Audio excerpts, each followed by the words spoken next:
All right, yo, yo, yo, yo, yo.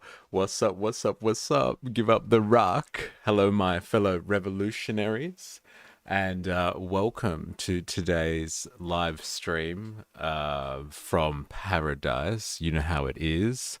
Honey32 saying hello, mystery. I'm assuming hello, and it's been a while, must say. But first off, um, pay homage to all the workers out there. I do. I have quite the far-reaching memory. Where exactly is paradise? Well, let me tell you, Jerry Poppins, just to give you kind of a philosophical answer to that. Paradise is really not a place that is defined through space and time, but a state of mind, really. So paradise could be anywhere at any time, and it's really up to you. So that's why I'm saying, you know, if you're part of the conversation, if you're a part of this stream today, wherever you may be, whether it be somewhere in a remote location away from the broad masses of society, whether you're from the great US of A or, humble Brazil, we'll take all sorts and welcome to paradise. Wrong. The right answer was the anus. Well, I was well off. So thank you for clarifying. And if anyone's watching this wondering where paradise is, now have an answer. It is the anus. Hello, checking in, but can't stay long tonight. Hardcore show. Well, enjoy your hardcore show, if I'm reading that correctly. But yeah, enjoy it, and we'll try and pack as much as we can in, because we're going to finish off some stuff we've been doing, looking into the notorious, infamous, mysterious Peter Thiel. And hello, Honey32. Welcome back. Yeah, I made it here, mystery. I couldn't find your channel when I searched. You know how many people have told me that? And I don't know what to do. I even changed my name because it was hard to find. You can't even find this one. So MysterE movement, is impossible to find apparently. So yeah, it was MR question mark E, and I thought that sucked for algorithmic purposes, because who's got the time to put in, press shift and put in a question mark, hey? And you still can't find me anyway. It's censorship. Actually, it's funny that you say that, Ollie Atlas, because I was actually going to ask all of you. Yes, I have abandoned the mask. You were there in one of the very first streams where I ever actually talked. I think you were there for the first stream where I ever talked about demasking. I missed the emotion of the face reveal. Yeah, actually, I'm not sure if you saw the original video, or the video that came out, but all the emotions packed into that one. But yeah, welcome back. It's been a bit of a hiatus. So it was done. Yeah, it was done. It was done at the end of February now. So it feels like a long time ago, to be honest. Feels like a long time ago. So yeah, talking about censorship though, Ollie Atlas, I have noticed a sharp decline in the views that I get on the videos that I put out. I know they're just cuts from the streams and stuff like that. But they were getting triple, quadruple the amount of views that they are now. And I've noticed a drop off since we started getting censored a number of times in a row. And I was just wondering if people are getting notifications through YouTube. Hit me up in the chat and let me know. You've had 17 different hairstyles since then. Excuse me. It's two. It's up or it's down. But because it's all over the place, it does look like 17 different hairstyles. But let me just quantify. There's a material difference there. Subjectively, it may feel like 17 hairstyles, but it really materially is too, just saying. It was so hard finding you. Yeah, I think that's crazy. No, I have not revealed my name, and I do not intend to. So please keep that one to yourself, our resident hacker. We even actually got into the history of the internet, Honey 32, and like Tor and the dark web and stuff like that. You missed a really interesting stream on that one, but you might be able to go find it in a clip. Are you getting used to without the stream? I actually only realized because of Patreon thing. Are you getting used to without the stream? I'm not sure what you mean. But like, yeah, I'm not getting like, yeah, people aren't really viewing videos anymore. Like the streams even get, and like streams don't get a lot of views. So like, I think I'm getting, I don't know, like unless I've just changed the algorithm or something like that, and like, which does happen periodically. You see changes in views when the algorithm gets a an update or something like that. But used to streaming without the mask. Oh yeah, I am used to streaming, to be honest. Um, yeah, the group is still active. Yes, it is. Yes, people still talking on Discord. Jag, massive contributor there. And like I don't know everyone on Discord. That's a problem because I'm used to seeing people's like faces, not faces, like their little um profile picture and their name on YouTube. But then when you go over to Discord, everyone's got a different pseudonym. So like I don't even know who's over there, to be honest, unless you got the same name. It's hard to keep track of people. But it's a mystery, and that's how we like it apparently.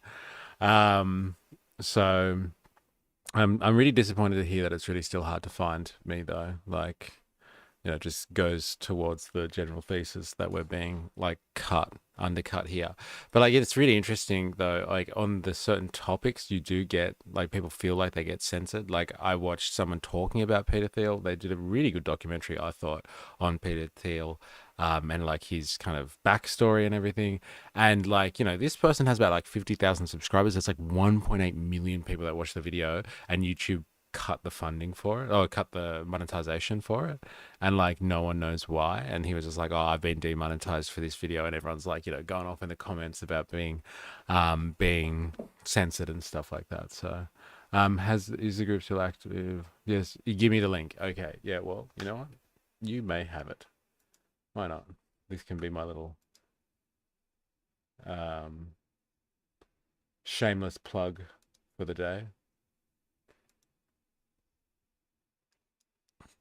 If you're not on the Discord, come on over. Don't be shy.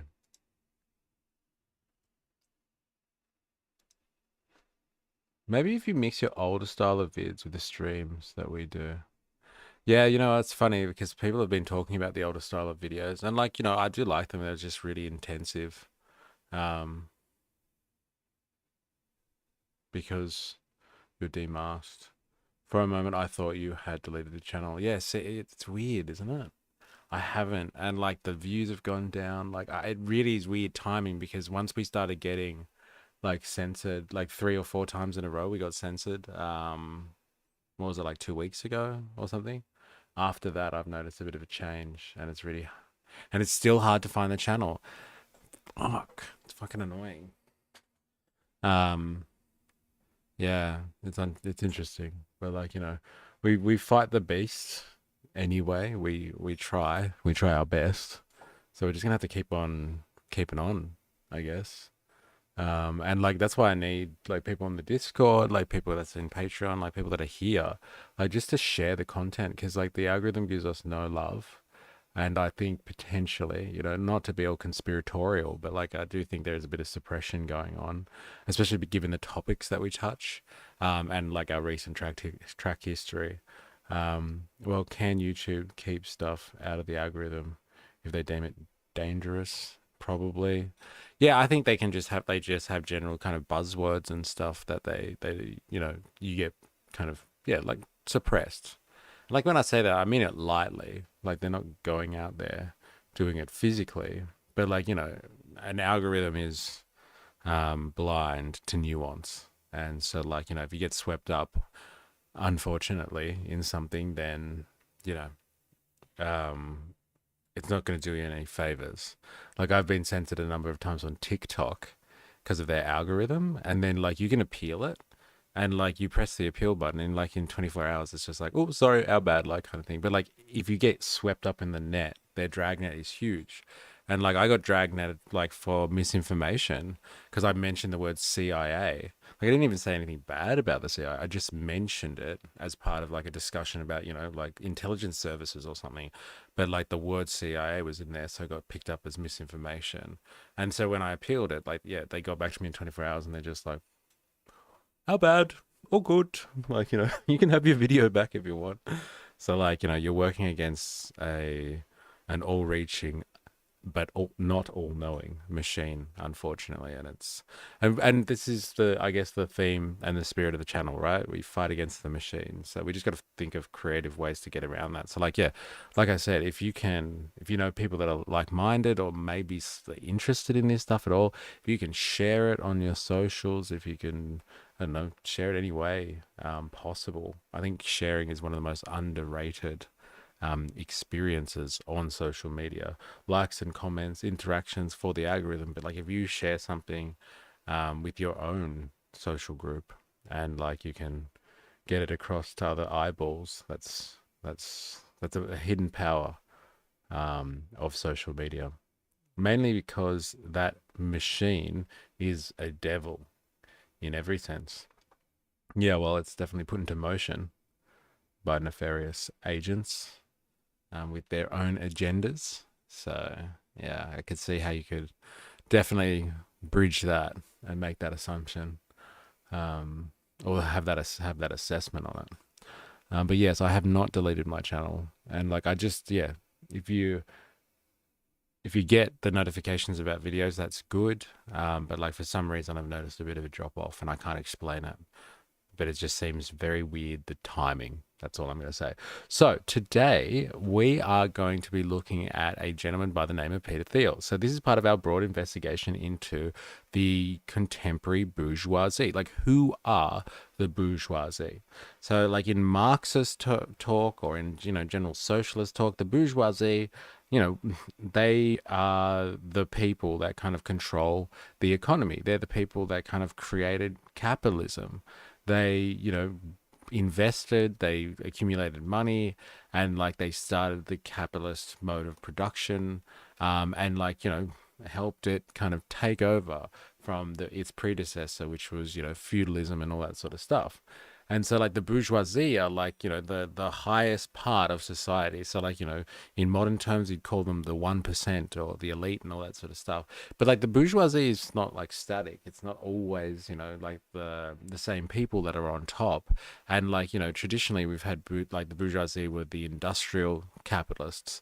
And then you had like, the financial capitalists, so like, Wall Street and stuff like that. Now we have kind of, we have tech bros that run the world economy, and like they are professional middlemen. They kind of get in there, as I've said a number of times now, like, every company is now a software company, and so like every part of the world economy is held together by software and digital means. So if you control the digital means, you control the world economy to a certain or a large degree. I'm just going to check my Discord because it's going off chops over here. I don't know if you can hear that. Um, an old account. Is that you, Brutus? Well, I'm glad you found me. So, yeah, don't be shy and come on over. Um, but yeah, well, can YouTube keep stuff out of the algorithm if they deem it dangerous? Probably. Mainly because machine. Oh, sorry, I've already read those ones. It's not static in the same way feudal lords were. Okay, yes, the bourgeoisie is not static.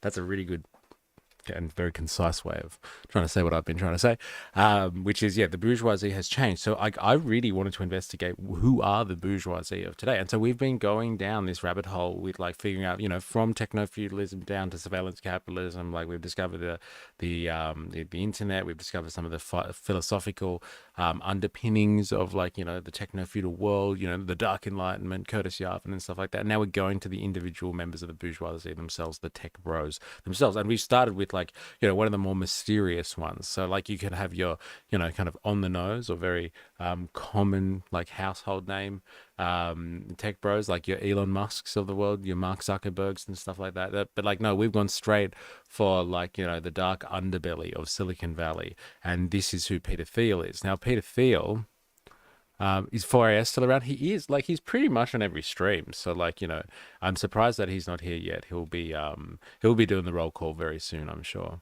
There are 5 terms of the bourgeoisie, dependent on government and the era, that being the merchant, the cappy, I love that word, the unrestricted capitalist, the anarcho cappy, and the warlord cappy. So like, yeah, there's many sections of the bourgeoisie, but like I'm really looking at like, the 0.001% then, the top order of the bourgeoisie, because, they run the world economy and like they have incredible political influence which comes with that. And so like, the top of the bourgeoisie. And so, like, yeah, Peter Thiel is one of those characters. And as we discovered last week, like, Peter Thiel is kind of, he was one of the founding members of PayPal. So he set up a business of his own. I can't remember what it was called, but it's like a precursor to PayPal. And like Elon Musk was doing the same thing, creating similar, and then they met and they merged, and they created PayPal. And like, there's a few other people that were part of that were like, big investors and tech bros themselves. And so like that's his kind of claim to tech fame, but like he floated around for a little bit. Like I'm pretty sure he got a law degree in like Stanford, and like, didn't really follow that, maybe worked in law for like a year, and then like, went to mum and dad, and like I think it was his dad and his uncle actually, and I was like, can I have some money please? And they gave him like, I don't know, $100,000 or something like that to like start up a hedge fund, and that didn't really work for him. So he started investing in other things, and like, yeah, PayPal came out as part of that. And then he's from there, like, eBay bought PayPal out for like $1.2 billion, which is like, $2.5 billion in today's money. This is back in the like the turn of the millennia. And then like he's just been investing in stuff ever since. And like he's invested in some big ones. Like he invested in Facebook. He invested in YouTube. He invested in LinkedIn, I'm pretty sure. Like he's been around and invested in a lot of stuff. He was one of the co-founders or like the main founder of Palantir, which is one hell of a nefarious organization, who basically provides kind of, intelligence and data, uh, technology, to the American deep state, basically. So like, like the services, like the intelligence services and stuff like that. And like also to a myriad of other countries. Like they do stuff for the British, they do stuff like European countries, I'm pretty sure too. And like, yeah, Palantir is just kind of very much like one of those, in the shadows kind of, organizations that gets a lot of military contracts and stuff like that. So they really definitely feed off the public purse. Okay. And so like that's like kind of the irony with these people, especially Peter Thiel. He's a libertarian, and like a very, very conservative version of a libertarian, which is just like, oh yeah, the free market should be allowed to do, like we should be able to do whatever we want, no regulations on us, no taxes please, but like, we want government to stay alive so it can feed government contracts to these massive corporations, that do stuff behind the scenes, and they help create some incredible stuff, not just stuff that goes pew pew vroom vroom, but like beep beep, which is some scary shit, people. Let's be honest. That was fucking hilarious. And like, I actually laughed out loud while I was watching that. Not just chuckled to myself. I did actually laugh at that one. That was good. The worst case scenario is a stateless capitalist system where the state was abolished by the corporations and a few corporations maintain monopolies on currency and over government services. Hey, this is where we're heading. Like, that's pretty much what the network state is about. Which is like, they have their own currencies through cryptocurrencies and stuff like that, and they monopolize the entirety of society. And like, you can't even get into that society unless you can buy yourself membership and stuff like that. And that's what I call This is what I call the warlord capitalist system. Well, we're on the way there, and like it's the tech bro philosophy to get to a point like that. Unrelated, but I found a really funny clip of Alex Jones. I sent to the meme channel on Discord. I think you'll find it funny. Okay, I'll check it out. Watch it whenever. Don't feel obliged to on the stream. All right, I'll check it out. Yeah, Good Work is very good, and like they've got like 1 million subs or something like that. So like they're doing really well for themselves, which is nice. But like that video in particular has done well for them by the look of it. But like yeah, hilarious, hilarious. So like yeah, Peter Thiel is like kind of, he's one of the tech bros. He's big in Silicon Valley. He's kind of he's you've heard him being referred to in the chat already as the kingmaker, and I think that's an apt description because he's king made Mark Zuckerberg. He's king made kind of JD Vance and other politicians in the American scene. And like he's basically helped, get Trump to the presidency twice now. Twice. So there was a scandal that happened like in Trump's last presidency, kind of right before he got elected, and like people were abandoning him, and Peter Thiel came in and like donated. Peter Thiel's donated again, like for this campaign, and like Trump has surrounded himself by the biggest tech bros out there, and like Peter Thiel has his own interests in the government and in geopolitics. Apparently, like Peter Thiel is not a big fan of NATO. And so like, Trump's not a big fan of NATO and has been talking a lot about like getting out of NATO and stuff like that. So like, yeah, grab him by the pussy. Yes, the whole grab him by the pussy thing. I think it was called the Access scandal or something, where there's that quote of Trump saying some, pretty heinous stuff about like, the female variety, and like he was caught out, and like he just took it on his chin, but people abandoned him. But Peter Thiel stepped up at that point, and like this is very characteristic of Peter Thiel. Apparently he likes to buy when like something's crashing down, if you know what I mean. He buys low. And like he makes his investment decisions work for him at that point, as well as his political investments too. So like he owns the White House to a large extent, and like has grand visions of exiting society altogether, like literally buying and creating cities just for tech billionaires and rich people to live in outside of society. So do you think even with all the capital Elon has at his disposal, you could argue he's a kingmaker too? Or is he too hated? I don't think he's the same as Peter Thiel. This is what I'm saying. Like he's like Peter Thiel matches the kingmaker kind of scenario or like description in the sense that, like he's in the background anointing people and like sanctioning them and funding them and stuff like that on and even spreading his own philosophy. Like Mark Zuckerberg runs Meta, unlike a usual company apparently. So like he basically still owns that thing like completely outright, like with absolute control. So he hasn't really handed it over to kind of the shareholders at all. It's been structured in a very particular way, and this is like Peter Thiel's kind of theory of like running business. Like the job in business and in the private sector is to get as big as you can, expand as fast as you can, and completely monopolize your industry. Competition, he says, quote unquote, is for losers. And so like that is completely antithetical to the capitalistic and free market ideology, which talks about like how it is healthy competition that maintains a good market system. Now, Peter Thiel, again, his philosophy is basically that yes, competition is for losers, and you monopolize entire sectors of the economy, and that's how you reign supreme. So he is all about reigning supreme, and like he's libertarian maybe on paper, but like he's not libertarian at all in like his outlook on life and the way that he does things. And so like it's really interesting because like this person, like I was saying, he has a lot of political power. Like this guy has really a lot of control over like what's going on in the White House, and therefore control over not only the American people but the entirety of Western culture, and then the free world, man, like kind of thing. So like he's an important thinker and influential figure. because like whatever he's spouting is filtering through and has effects on the rest of society.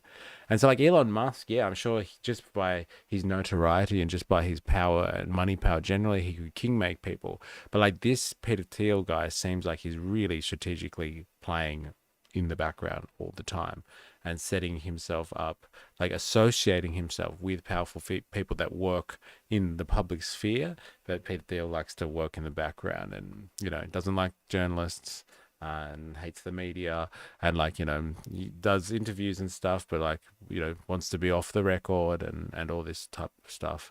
So like he is more than happy to just work in the background. And this is traditionally what the bourgeoisie did as well. The bourgeoisie left politics to politicians that they backed and like they bought and sold, but like they stayed out of geopolitics. They stayed out of the political realm. They just made sure that policy decisions were made in their interests, and the economy was functioning in their interests, but they stayed out of politics. They didn't want to have anything to do with it, as long as like whatever was happening was good for business. That's all they cared about. But like these people, like, your Elon Musk of the world, they want to be public facing. They want to show that, you know, it's part of their kind of their outlook, like they're self-made, people. So like, they're sexy and they're out there and they think they can convince the world that they're just wonderful.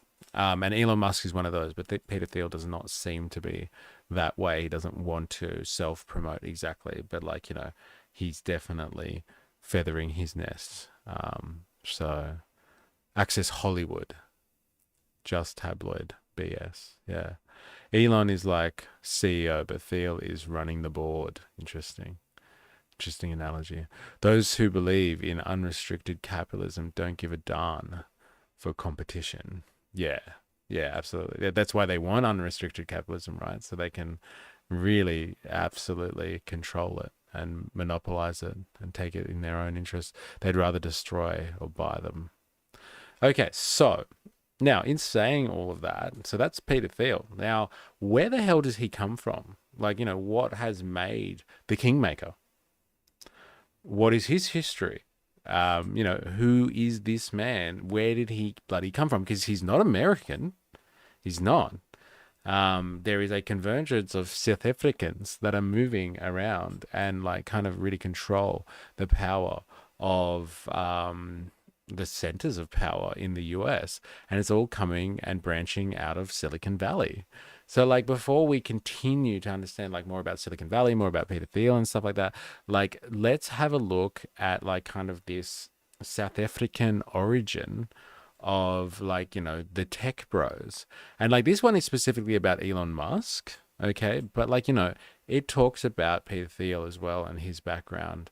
And so like we're gonna have a look at that. But like this is gonna like unless you know this already, so like, forgive me if you already know this sort of stuff, but like, um the whole South African situation when Elon Musk and Peter Thiel were like, were growing up, was like, it was not pretty.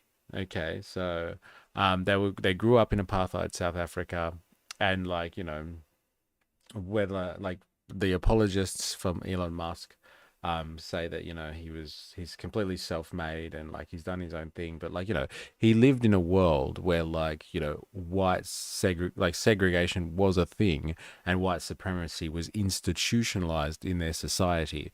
And so like he had access to all the luxuries and all the greatest things that that society could offer, and lived in a world curated for his existence, and then like transferred over to America. But like, these formative years would never really leave you, like unless you have some awakening or like go on some ayahuasca trip or something like that, which is possible for him. But like, it's probably unlikely that it would have changed his outlook on, ethno supremacy and things like that, let's just say. Elon inherited his wealth, and a lot of us growing up were taught that he made the money himself. Yeah, that was the curated PR campaign. But like he's kind of integrated, like, he's done a lot of work, but like everyone makes like out like it's a full rags to riches story, which is not the case. And like it's actually a little bit more dark than like he just was given $100,000 or something like that by his parents and was able to start a business in his garage, like that usual Silicon Valley kind of story. It's it's a lot darker than that. So like, let's have a look here. Let's have a listen. And like, democracy now, you got to take them with a grain of salt. Let's be honest. Like, they're a bunch of like, diehard Democrats who like pretend to be a little bit more liberal than the usual Democratic establishment. But like, they are just Democrats at the end of the day, or like very much inclined in that sense. So like, they're not going to say nice stuff, let's be honest, about your Elon Musks and your Peter Thiels of the world. But like, the guy who's done this investigation is from The Guardian, again, another like kind of liberal establishment, media organization. But like, if they're combing the world for facts here, if I can borrow someone's famous adage, facts don't care about your feelings. So like, if they're combing the world for facts about like, what it was like in apartheid South Africa and like, the effects that would have had on people like Musk and Peter Thiel, then like, you got to kind of just take it at face value. So like, keep in mind that this is from Democracy Now, but like, I can't really see why they would make this stuff up. But like, it's always good to keep that in mind, who you're listening to when you're digesting somebody else's media. Like, what's their agenda? The woman looks like an 800-year-old priest. Yeah, she's Amy Goodman. She's not as much of a spring chicken as she used to be, let's be honest. Because people respect the cool guys, the entrepreneurs, not the jerk pretty boys who inherit the money. That's why people like Elon got to pretend sometimes. Yeah. Yeah, well, and that's part of the big, the capitalistic fantasy, right? Self-made, the social mobility of the system is completely free in that regard. Anyone could make it. Okay? Like, she got left in a medieval tomb and came out and works for Democracy Now. There's a bit of that going on. She's like, looks like she's been mummified, is that what you're saying? She's come out, she's reanimated, she's come back to life, and she's come to get you. Oh, really? Has my chat just stopped? No, I don't think so. All right. Okay, so let's hear what our reanimated mummified presenter has to say. And like, like I said, like I normally say, stop me, comment, like, it'll be interesting to see what comes out of this. But like, there'll be some no way moments, I'm sure. Been closely following the South African-born billionaire Elon Musk, who was born in 1971 in Johannesburg, South Africa, and raised under the country's racist apartheid laws. Some of McGreal's pieces include what does Elon Musk believe and how the roots of the PayPal Mafia extend to apartheid South Africa. I began by asking Chris McGreal to discuss Musk's grandfather, Joshua Hall. Like, you can't get past it. Like, the more you think about like him, like Zig hailing and stuff like that at the inauguration, you're just like, fuck, this guy knows exactly what's going on. Like, there were so many people who were just like, he's autistic, leave him alone, like, kind of thing. And you're just like, really? Like, that's it? That's your like ace in the hole? Like, he couldn't control himself because he was autistic? The man runs like billion-dollar corporations, goes into business meetings all the time, like does public announcements and stuff, never Zig hailed before, and like, he's just like, happy. He's just so overwhelmed with joy that he had to stick his hand up like that. Like, I still can't get over that one. And like, once you hear this type of stuff, like, it's hard to argue that, he doesn't know a Zig Heil, old Muskie. Alderman. We see Musk's grandfather, Joshua Haldeman. He immigrates to South Africa in 1950, and that's really when apartheid's just starting to kick in. The 1950s are when... I will. Can you see them, actually? They are coming up here. Unless you mean, like, subtitles for me. Because I don't think I can do that after I've kicked the stream in. I'm sorry if you can't see subtitles on my end. But I've got subtitles on the video. It's interesting how the lobby groups, one that justify the G word, maintain that he is autistic and that's why he did the hand signal. Yeah, it's funny. Because sometimes I don't understand you. I'm sorry. I don't know if I can change it so I can put subtitles on now. I'll have to change my stream settings in the next stream so you can actually have subtitles. Apologies. I don't think I can do anything about that now. Let me just check. Nah, I can't change the latency now. Closed caption. Yeah, I can't change that either. I'll have to remember that. Like, if you could message me if you're going to be on a stream or something, I'll make sure I do the right settings so you can have subtitles. Apologies. And I'll try to articulate a little bit better. Aussies aren't very good at articulating. Maybe put it in the Discord so next stream. Yeah, like tell me if you're going to be there, and I'll make sure I put it at a different latency for you. All right, let's listen to this guy. The most, and Joshua Haldeman, he immigrates to South Africa in 1950, and that's really when apartheid's just starting to kick in. The 1950s are when the first laws, South Africa had discriminatory laws before, but you see the specific apartheid laws, which are much more aggressive and in many ways reminiscent of the Nazi Nuremberg laws against Jews in the 1930s. They have very similar echoes in stripping black people from the right to work in certain places, their movements, controlling them, confining them to areas. You already had a situation which is now, come to the fore because of recent events with Trump. But you mean with Elon Musk giving the Nazi salute? Yes, but also with the sanctions over land, is that the 1913 Land Act had already deprived most black people of land in South Africa anyway. At that point, the 7% or 10% as it was of the population that was white owned more than 85% of the land under the Land Act of 1913. So the apartheid laws kick in the 1950s. Elon Musk was born in 1971 in Johannesburg, and at that point the Prime Minister was a guy called John Vorster. And John Vorster's background is very telling, really, because Vorster in the 1930s had been a member of a neo-Nazi militia called the OB, which was openly sympathetic and linked to the Nazis in Germany. It was responsible for all kinds of attacks, but including burning Jews out of their businesses in Johannesburg. And we're talking about what years? In the 1930s, so the late 1930s. And then South Africa goes to war as an ally of Britain against Hitler. The OB and the groups that support them, like Vorster, people like Vorster, they actively oppose that. They actually are in touch with, OB is in touch with German military intelligence, and they plan to assassinate the Prime Minister of South Africa, Jan Smuts, and overthrow the government and have it support Hitler.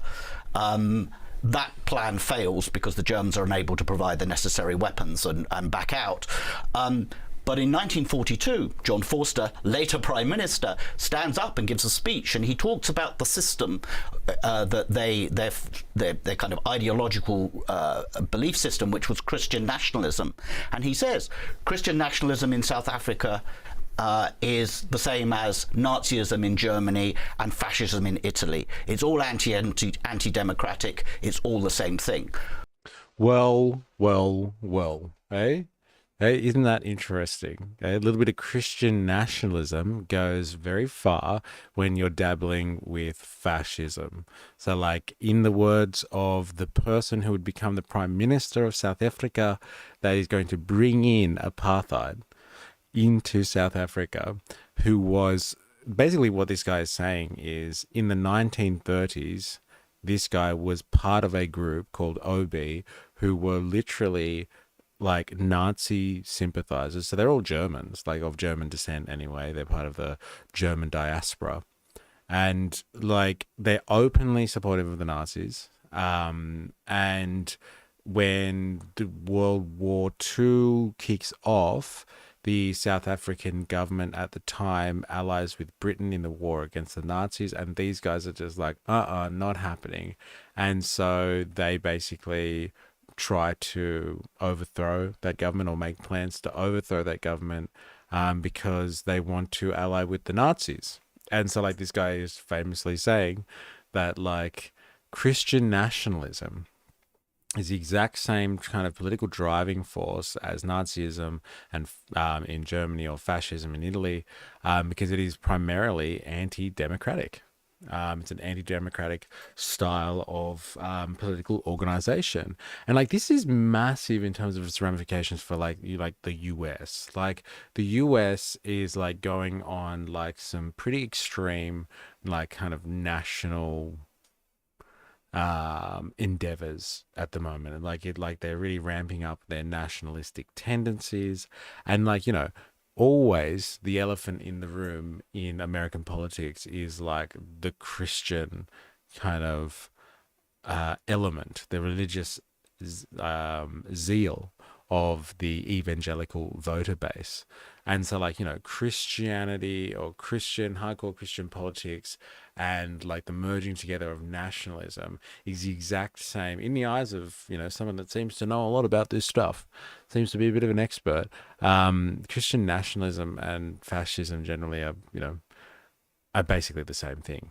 So like scary thing to contemplate, because like this is where the world is going at the moment, especially in an American scene anyway. By 1971, when Elon Musk is born, that man is the Prime Minister of South Africa. And Christian nationalism is the basis of not only the political philosophy, but the entire education system that Elon Musk is brought up into. So take us from Elon Musk's grandfather moving to South Africa in the 50s to his father, how they gained their wealth. So like they never hold the party they manufacture consent for to the same standard they turn a blind eye. Yeah, it is very interesting, isn't it? Even though nationalism and fascism clash with biblical values. Yeah, that's interesting too. That's yeah. But like that's the thing when it comes to like this type of setting up the ethno state kind of stuff. You kind of cherry pick the stuff you like, the parts of nationalism that you really like, building a national mythology and whipping people up into a frenzy.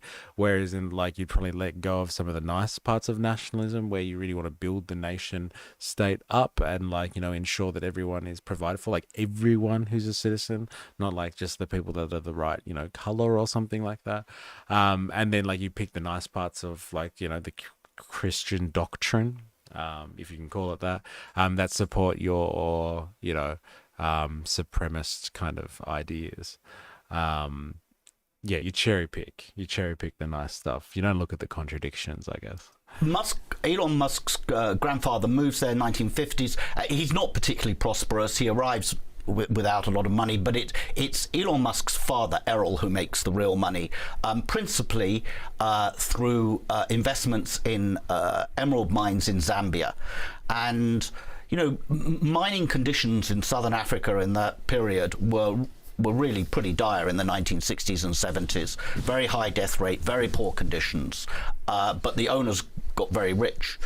And Musk lived what can only be described as a neo-colonial life. If you were white South African in that period and you had any money at all, you lived with servants at your beck and call, you lived in sprawling housing, and what you see with Errol Musk is that when we get a glimpse into just how much money he had when he and Elon's mother get divorced, she says at the time that, well, he owns a yacht, he owns a jet, he owns several houses, so there was considerable wealth there. I wish I had a jet. Huh? Does anyone want to get on the Patreon right now and give me a little bit of a bump so I can get myself a jet? That'd be nice. We could maybe watch Pauline Hanson's animated series for propaganda. Watch in the future. That'd be hilarious. That's some pretty crazy stuff. The book states we are designed by God. The book states we are designed by God and are all descendants of Adam, and that pride and hate are deadly sins. Ergo, racism is irrational and sinful from a biblical sense. Yeah, when you apply a little bit of logic, and a little bit of reasoned thinking, it all unravels pretty quickly. I just thought about it. It's sad about the servants. It's sad about the entirety of the system that they have, the state. And like, when he was mentioning that, like, his dad owned, like, operated an emerald mine, and like, like the owners and stuff like that got pretty rich off it, like enough to be able to have a yacht and a private jet. They got pretty rich off it. Like, they got rich off it because, like, those people that were working in the mines were pretty much slaves, and like the death rates in the mines and the conditions they're working under, they're probably working for nothing if they're getting paid at all. And they, like, they were probably dying in those mines too. So like, the servants probably had it pretty good compared to the old miner working in Errol Musk's emerald mine, that's for sure. Yo, what's up? Give up the rock. It's 4AS in the house. How are you doing today? Welcome to the stream. We are actually going over something a little bit dark today, just to get an understanding of like who we're dealing with in terms of the tech bourgeoisie. And like, we're going back, like a lot of these tech guys seem to be associated with South Africa, and like we're going into like their past, because like Peter Thiel and Musk were both born around the same time in South Africa.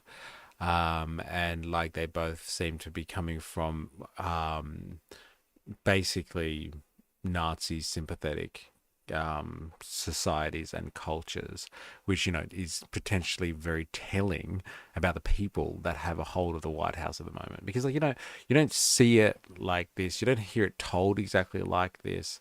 That like these are the types of characters we're dealing with here.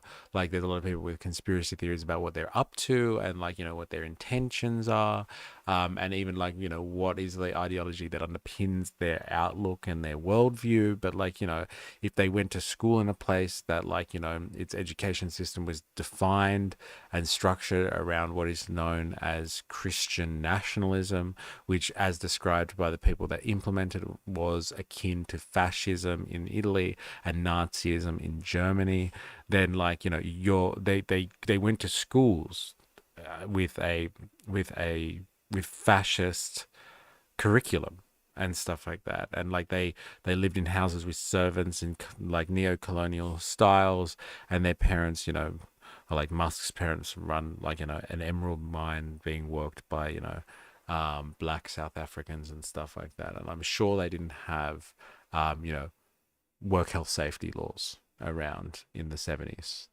in these emerald mines. Well, there's still servants in SA, because there are some people that just have to be like cleaners in some cases to this day. It's just their skills. No shade to white South Africans generally, but like that power dynamic of apartheid was sad as fuck, and it bleeds through. Like it ripples out. It does. It definitely has impacts on the cultures. And like, especially if you're in that echelon of society, and like they were, and like Musk is in that section of society that is like fully benefiting from this. Like, they're not white trash. Like, let's just say like private schools, servants, all the trimmings, intense stuff. Yeah. Tell me about it. But that power dynamic made real monsters right at the top. Yeah, like a lot of power structures do, right? Like, because like people start to really feel vindicated, and like, they feel like they're fully justified, not only in their position in society, and that they're better than anyone else, but like they'll set up systems to ensure that that power is maintained. And it's the systems that they can set up which like do absolutely monstrous things and plague humanity. So like, this is where we're at for AS. Welcome to a very dark stream, let's just say. And by the way, 4AS, someone was looking for you before. Honey32, you may remember, our Brazilian correspondent is back, and she wanted to say hi, so I thought I'd pass on the message. Yeah, the level of abstraction led to dehumanizing people. Yes, there is a lot of dehumanizing going on. So anyway, we shall continue. Grandfather of Elon Musk on the record in his support for Forster.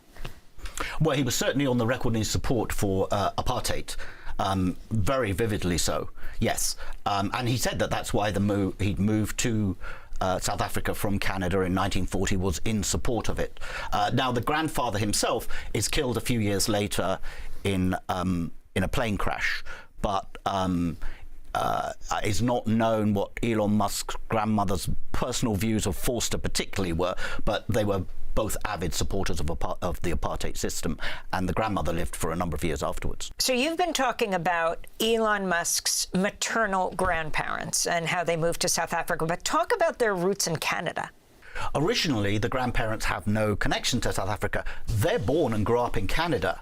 And in the 1930s, the grandfather, Joshua Haldeman, he's head of the Canadian branch of a US movement called Technocracy Incorporated. And Technocracy Incorporated is essentially a movement to overthrow democratic government in the United States and have technocrats, but big businessmen in many ways, come in and run the country. That's partly a reaction to FDR's election and New Deal and massive reforms that he's introduced in the United States. So from Canada, they would help to launch a coup against FDR? No, Canada had its own branch of this movement to overthrow the government in Canada. Haldeman heads that branch. And through the 1930s, it takes on increasingly fascist overtones. They start wearing grey uniforms, modelled on the Nazi brown and black shirts. And so when Canada declares war on Germany in 1939 alongside Britain, the movement is banned because it's clearly sympathetic to Hitler. Isn't this crazy? So like his grandparents on the maternal side, so they lived in Canada and were part of this vision called Technocracy Incorporated. And so they wanted to set up a technocratic state. So like get rid of democracy and put like experts in charge of like, you know, politics and the economy and stuff like that.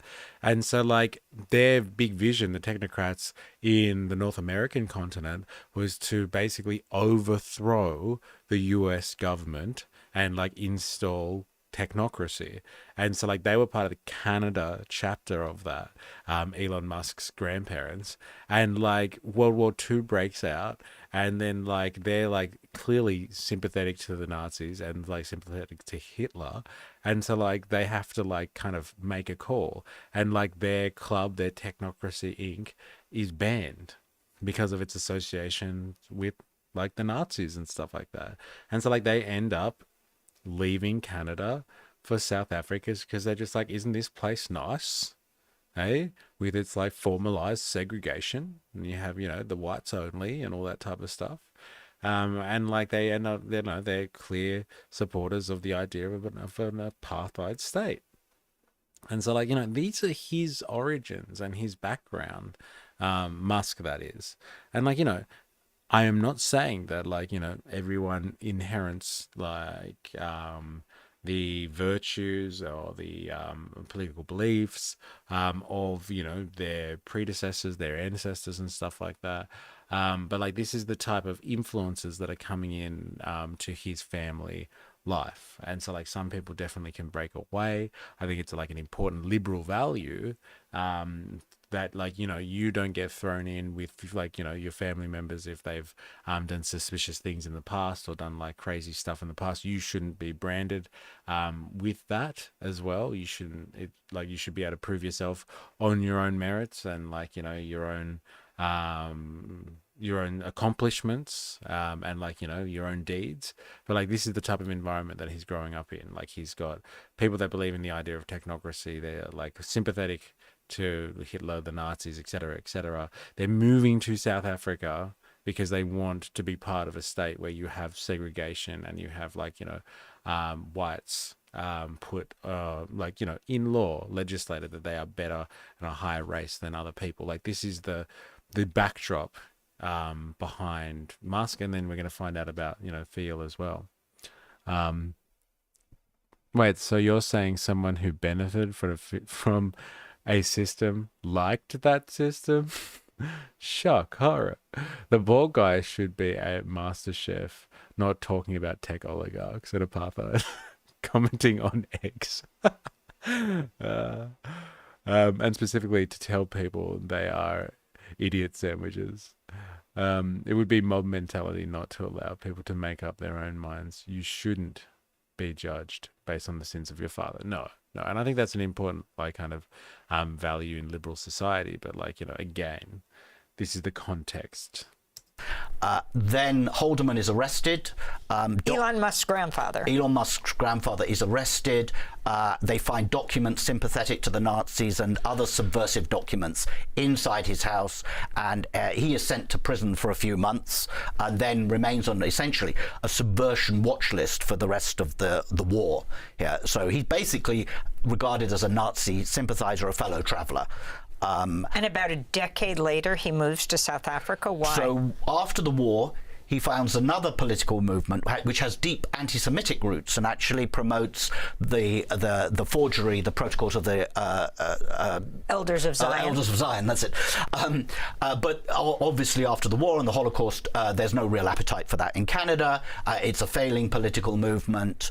And so his eye casts down to South Africa. By 1950, the apartheid government has been in power for 2 years. And Haldeman looks at it and thinks that's just my kind of place, which clearly that was what he would want to create in Canada and had been trying to create in the 1930s. And so that's the point at which he and his wife, May, they move to South Africa and become very fervent supporters of apartheid.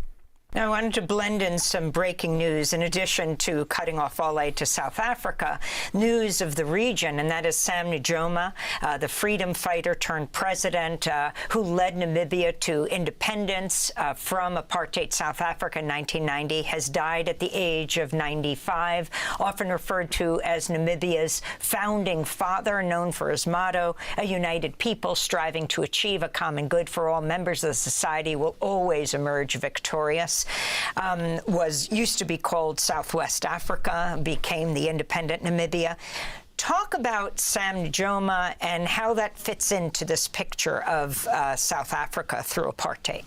So Sam Nujoma was the head of the Southwest Africa People's Organization, which was the liberation movement of Namibia. SWAPO, indeed.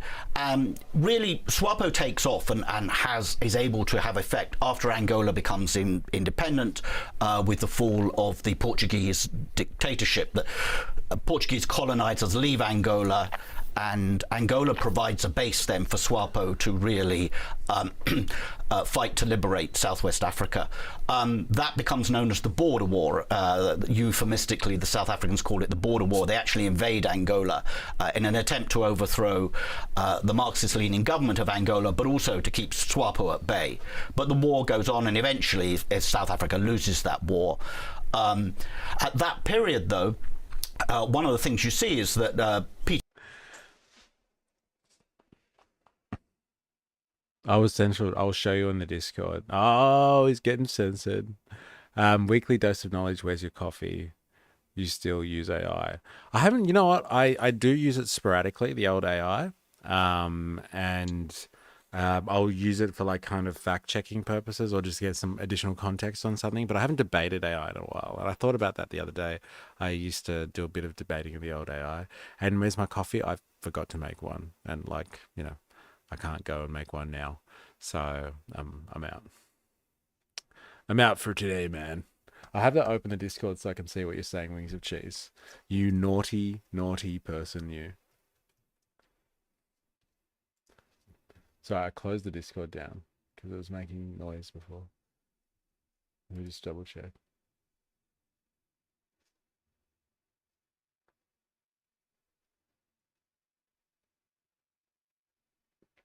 Well, it's like I grew up with a massive bigot, like a white supremacist. People can grow from that stupidity, but it can absolutely influence how people think and their mindsets. Yeah, well, that's the thing. Like, it's hard to, shake something like that very easily.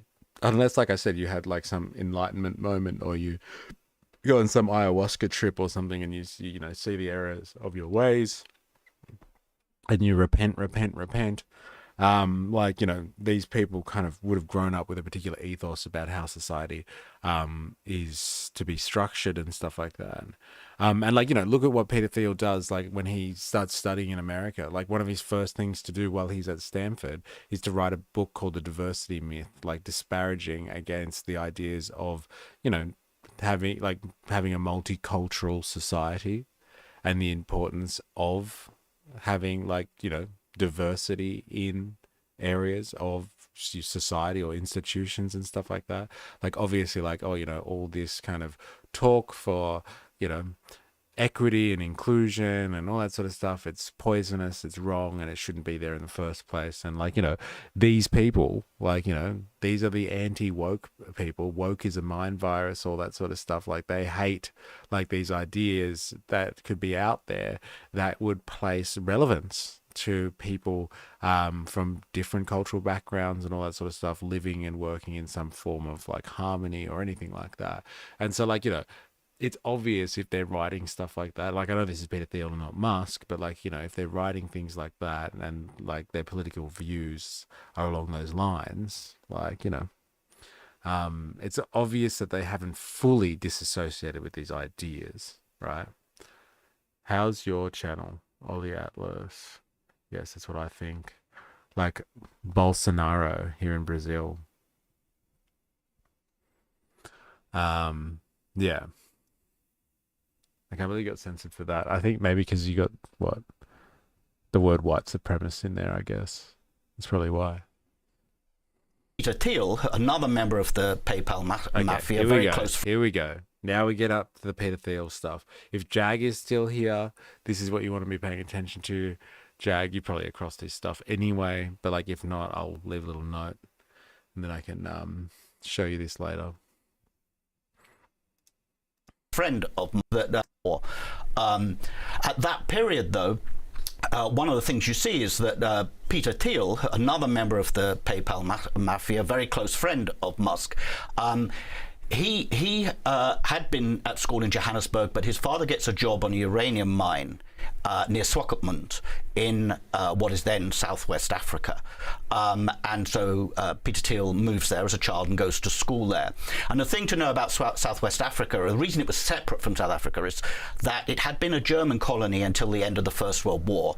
Then it becomes falls under South Africa's mandate, partly because at that point South Africa was a British. Yeah, how crazy is that name? How was he balding then in the 90s, but has a good bit of hair now? Yeah, it's funny, isn't it? Hey, you can buy. Hey, if you've got billions of dollars, you can do anything, mate. You can do anything, and apparently you can regrow your hair. So, maybe we could tell it to our mate over here that what was it? Wings of Cheese thinks should be on a cooking show, analyzing eggs. Maybe he could ask Musk what the secret is.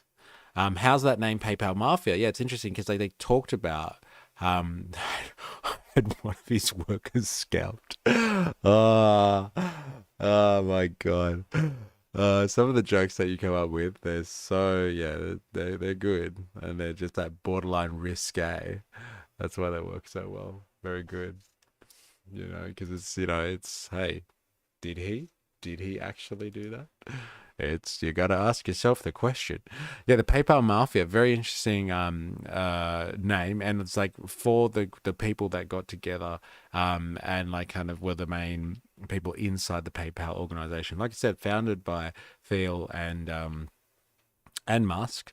But they're a mafia because they went on, these people, and they call themselves a mafia. I think it's because they're just very loyal to the in-group kind of thing, and they've all gone off kind of thing, this PayPal Mafia, this group of people that kind of control PayPal.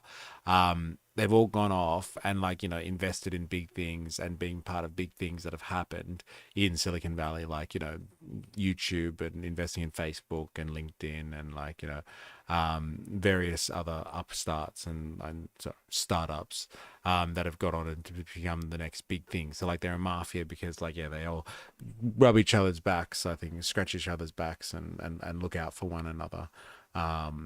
I think we actually asked, talking about ChatGPT or AI and all that sort of stuff. I think we actually asked ChatGPT about this recently, I think.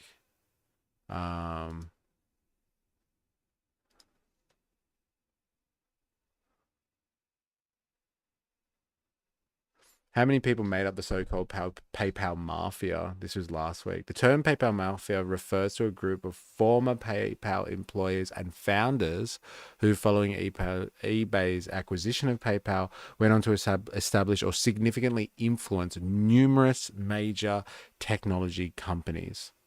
While the exact number of individuals identified as part of this group can vary depending on the source, a commonly cited figure is 22. So Peter Thiel, who we're investigating, Palantir, first outside investor in Facebook, Elon Musk, we know, Reid Hoffman, PayPal, LinkedIn, Mark Levchin, founded a firm. I don't know if people know this, like David Sachs, Yammer. I know Yammer. Stephen Chan, Chad Hurley. These people invested in YouTube, Yelp. Some of these things, like these are the people that they're investing. So they're the mafia. This is the group of the PayPal boys who went on and like used their riches to continue to profit off the merits of people working hard in Silicon Valley. Just when I thought I was out, they pull me back in. All right, let's keep going. Now we're on to Peter Thiel. This is the interesting part. So his father was in a uranium mine on the west coast of South Africa. So like, not emeralds, but uranium. Why not? There are gangs like those all over. Yeah. Colony. When South Africa becomes a republic in the 60s, it hangs on to Southwest Africa and it becomes a South African colony. But the population, big part of the population was of German ancestry. And you could, I remember going to Windhoek in the early 90s, and the main thoroughfare through Windhoek was called Hermann Goeringstrasse, named not after the Luftwaffe chief, but after his father, who had been a governor of German Southwest Africa. In Swakopmund, it was even more extreme. It was notorious for many, many years, really into the 80s and 90s, as a hotbed of open support, continued support for the Nazis and for Hitler. The New York Times has a story from the mid-70s of a reporter pulling up at a gas station to get his car filled with gas, and the attendant openly giving a Nazi. Going to Windhoek in the early 90s, and the main thoroughfare through Windhoek was called Hermann Goeringstrasse, named not after the Luftwaffe chief, but after his father, who had been a governor of German Southwest Africa. In Swakopmund, it was even more extreme. It was notorious for many, many years, really into the 80s and 90s, as a hotbed of open support, continued support for the Nazis and for Hitler. The New York Times has a story from the mid-70s of a reporter pulling up at a gas station to get his car filled with gas, and the attendant openly giving a Nazi salute and saying Heil Hitler to him. You could go to curio shops in Swakopmund and they would... So, like, this is Peter Thiel's origins, okay? His dad moves to this place on the west coast of South Africa, and, like, up until, like, the 80s or the 90s or something like that, he's saying that, like, they have a very strong association. Like, they're all, it was a German colony, so, like, they're very German, and they must love the old Nazis, in this area. And, like, Peter Thiel is growing up in a place where his dad is working and stuff like that. And, like, at the local petrol station, when you stop to fill up your car, you get a Zig Heil and a Heil Hitler from people. So, like, this is the type of place these guys are growing up in. Someone just got censored. I think that was you, Wings of Cheese. His head looks like a potato that's been left in the fridge for 3 weeks. It sounds a bit worse than a 7-Eleven slushie. Yeah, I know, right? Hey? Hey? It's a bit more hardcore. Hey? Than, like, the exploited worker at 7-Eleven giving you a Zig Hail when you rock up to get a frozen Coke or something like that. This is the type of environments these guys are living in. Like, interesting. And it must have an effect on you to a certain degree. Sell Nazi-themed mugs and flags and things, and they openly celebrated Hitler's birthday every May. Thiel went to a German school there, so that's the atmosphere he grows up in. His father is an official on a uranium mine there, and the interesting thing about the uranium mine, amongst many other things, is that it supplied part of the uranium to develop the South African atomic bombs in the 1970s, which were developed in league with Israel. Now, part of the deal with Israel was that South Africa would deliver yellow cake uranium to Israel. We don't know where the yellow cake came from. It may have come from that Swakopmund area mine. That wooled rot. It will rot your mind over time, being in an environment like that. Don't you reckon? Like, it has to have an effect on you. Does anyone know what yellow cake uranium is, by any chance? Anyone? Let's ask ChatGPT. It's going to be like, why is he asking about this for? What is yellow cake uranium? Question mark.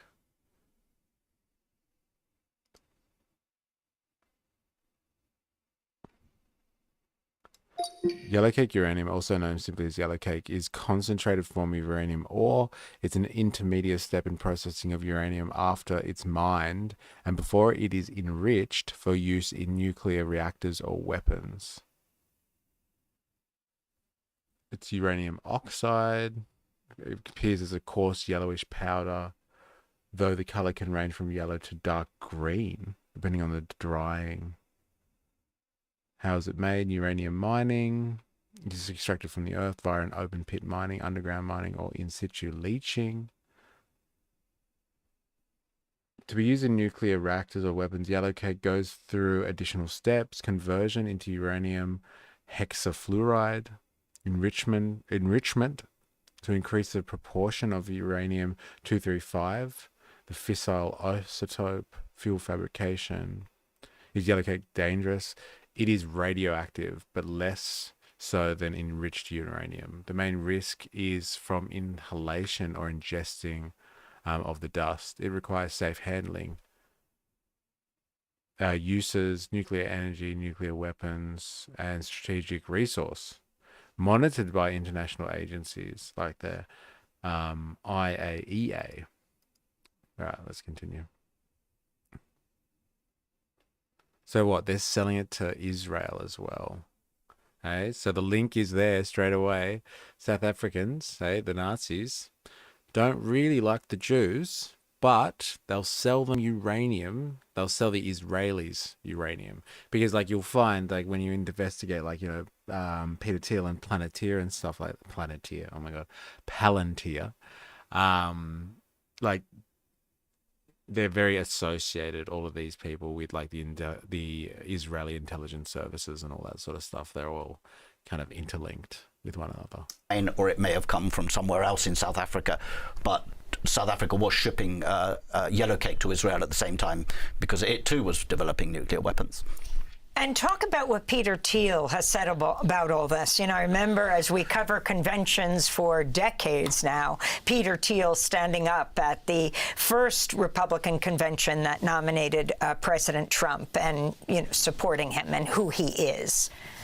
So Peter Thiel has said of his time in Swakopmund, and particularly the school, which he describes as particularly a brutal education, that it turned him against government and into a libertarian.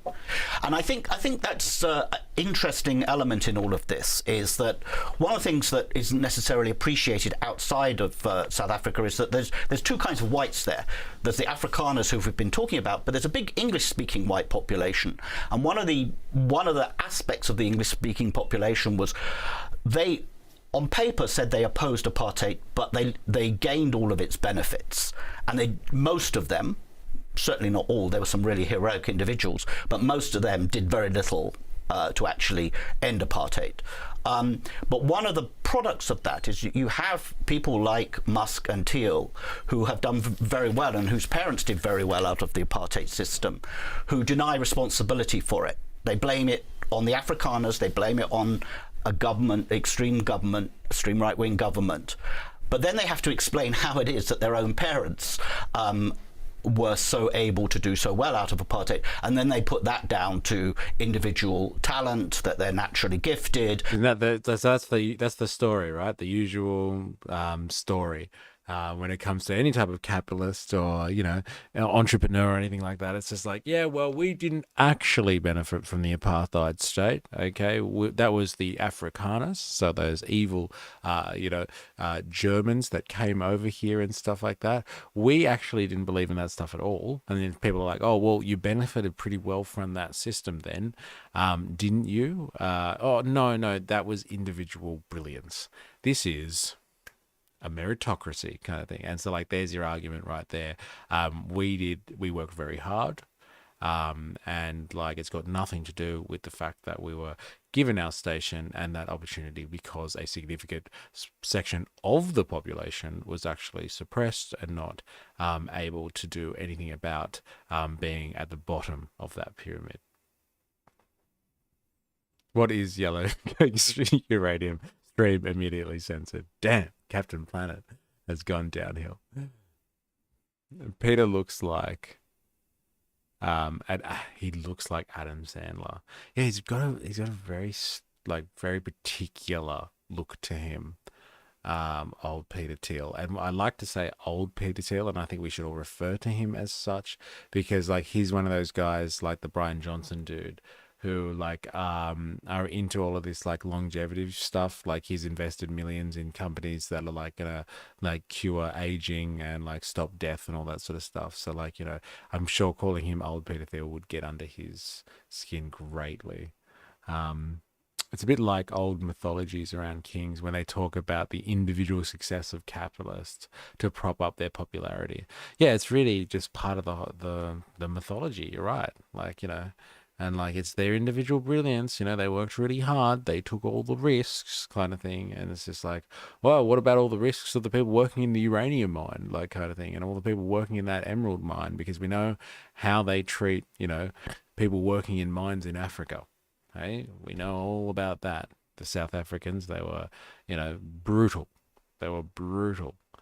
Britain, let me check up on my kids. South Africa is democratic, but still struggling with some issues. Canada is getting bullied by his big bro, and its healthcare system is doing badly. And America used to be kind of older brother. Now he's a big jerk to his younger sister. This is an interesting analogy you're using here. And that leads them down this whole libertarian path, anti-government path, because essentially they have to explain how they too were benefits of apartheid without taking responsibility. And talk about their relationship, Peter Thiel and Elon Musk. Well, they're co-founders of PayPal together. They essentially share the same kind of worldview from what I can make out. They're, libertarians. They're very opposed to any kind of DEI. You've seen their deep hostility to DEI. I think Thiel buys into the same message about anti-white, the war on white people in South Africa that South African white groups like AfriForum have been pushing in the United States. So I think that philosophically they're very similar, and obviously they have a very close relationship. And then talk about David Sachs and talk more specifically about what you're referring to as the PayPal Mafia. I don't think most people in this country understand all of these connections and this unusual situation where these some of the wealthiest men in the world work together, founded PayPal, and now surround the president of the United States. Yeah, so David... I haven't heard of this guy before. Roloff? Botha? Who the hell's that?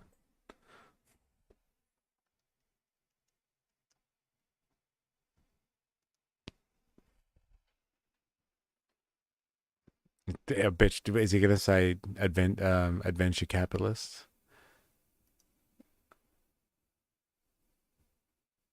Is a South American venture capitalist. There it is. Oh my God. Both these are partnering in Sequoia Capital, am I saying that right? Is an American venture capital firm headquartered in Menlo Park, California, specializing in seed stage, early stage, and growth stage investments in private companies across technology sectors. $85 billion in assets. He was born in Pretoria. Oh, no way. I wonder if Pretoria, South Africa, is like the reference to that Family Guy joke where like Peter Griffin secedes from America and calls the place Pretoria. Moved to Cape Town with his parents, was raised in Hoot Bay, suburb in Cape Town. Graduated Stanford, another Stanford graduate. I wonder if that's how he knows Peter Thiel.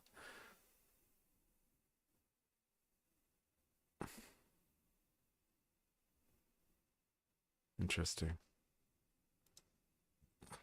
Sachs was born in Cape Town in the 70s, and he moves. His parents take him to Tennessee when he's 5 years old, so he didn't grow up in the same milieu as Musk Right. and Thiel. But I'm not going to go on to look into David Sachs, because like that's a whole nother. He's another one of the tech bros and stuff like that. So what we're going to do is we're going to have a little bit more of a look into like Peter Thiel, and I think this one is not objective. Like last week, we were trying to look for someone like a journalist or someone to give it like an objective kind of outlook on Peter Thiel, and like kind of what he's about, like the guy that wrote his biography, called or a biography on him called The Contrarian, and this time we're looking at someone who's obviously not trying to be objective and like has some very strong opinions about Peter Thiel, and isn't shy of saying them. And his name is Riverwand. You can see here, and yeah, Riverwand has been. So it says by the pinned comment here. Just wanted to let everyone know YouTube blocked monetization for this video, so there's that. So like, I don't know what's going on there, like, because I don't think there's much controversy in here. As opposed to the fact that like it's about Peter Thiel, and so like it's funny that YouTube would demonetize something that's doing so well. Like he's got 1 million views on this one, and he's got 57,000 subscribers. Like that's a big deal for someone like to get that many views on something, but and then if to be demonetized too, like talk about a bit of censorship. Oh my God. But anyway, let's have a look at this one, and see what you think. I think it's interesting and telling, and you get more about Peter Thiel himself. You hold a gun to my head. I'll vote for Trump. I'll still. Oh There my is only God. one Australian flag. Scrap. Welcome to our country. Wow. You hold a gun to my head. I'll vote for Trump. I'll still be less involved.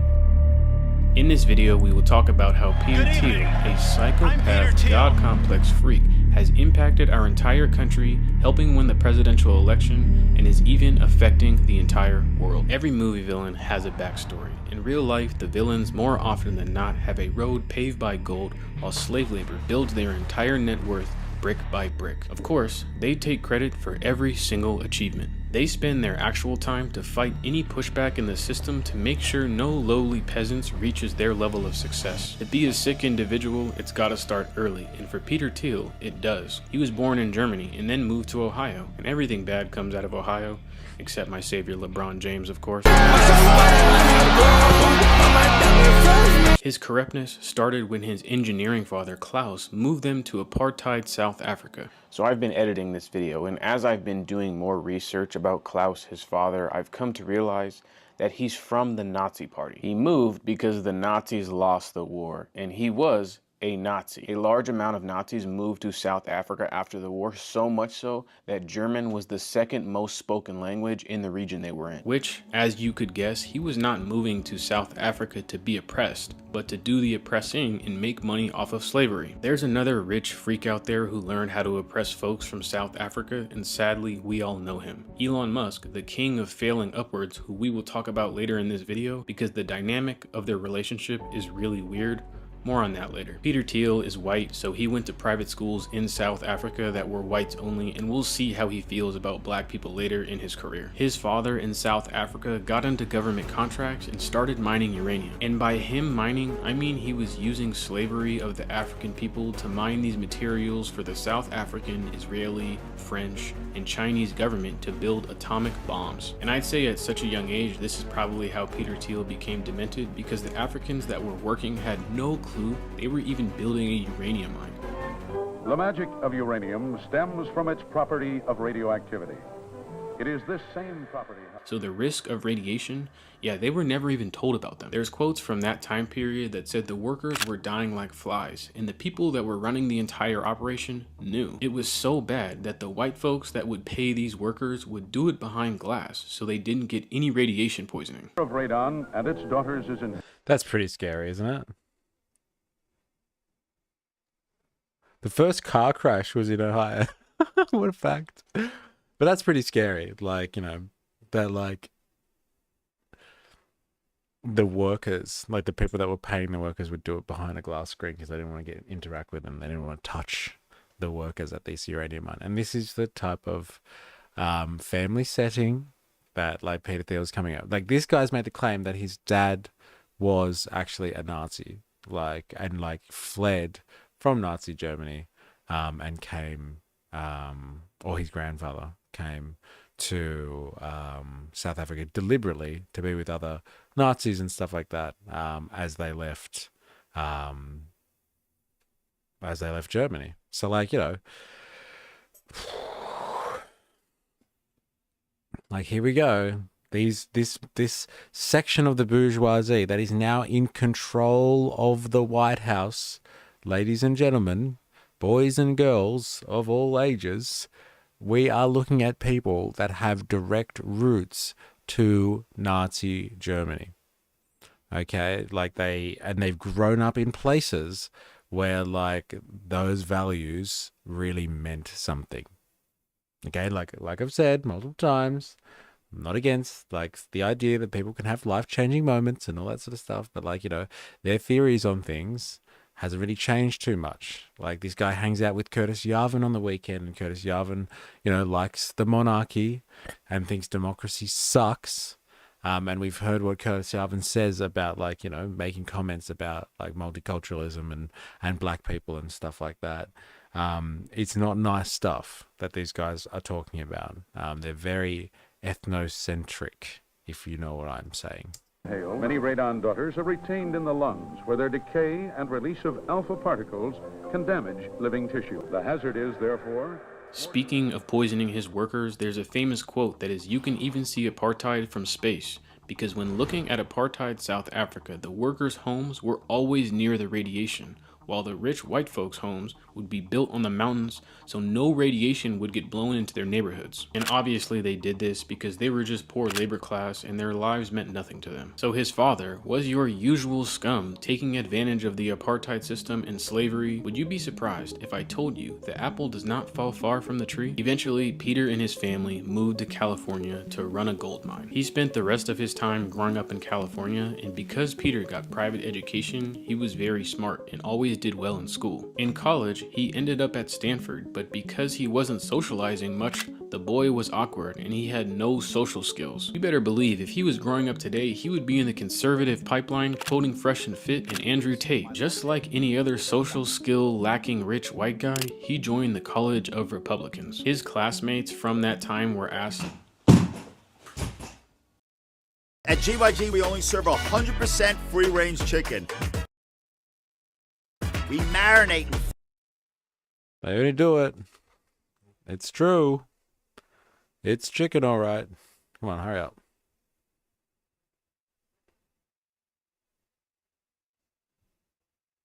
What the fuck? fuck is this? Were asked, he joined the College of Republicans. His classmates from that time were asked,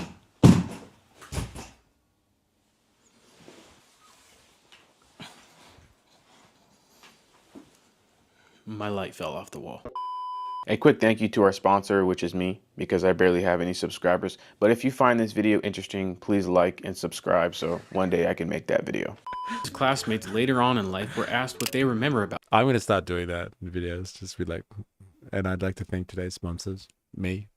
So good. him. And they remembered him saying the whole apartheid thing wasn't that bad and it was overblown. His first real step into the public eye was writing his book called The Diversity Myth, written by Peter Thiel and David Sachs, who was a venture capitalist who was also born in South African apartheid. David Sachs and Peter Thiel have been in many partnerships and ventures together even to this day. In his book, The Diversity Myth, he blames women for rape and discussed. Let's have a look at that. Let's just quickly. Peter Thiel wrote a book called The Diversity Myth. Full stop. Can you please give a brief summary as to what that is about? Question mark.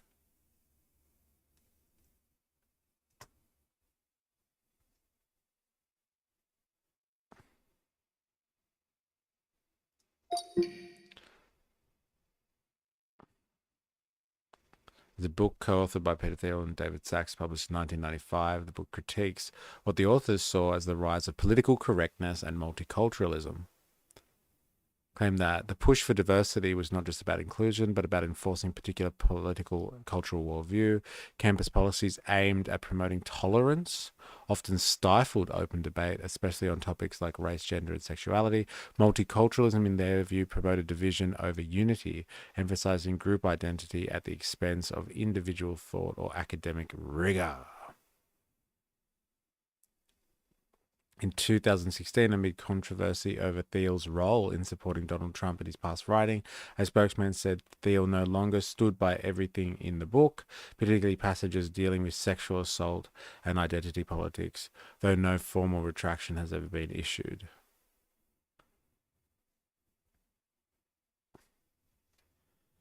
Yeah, why not?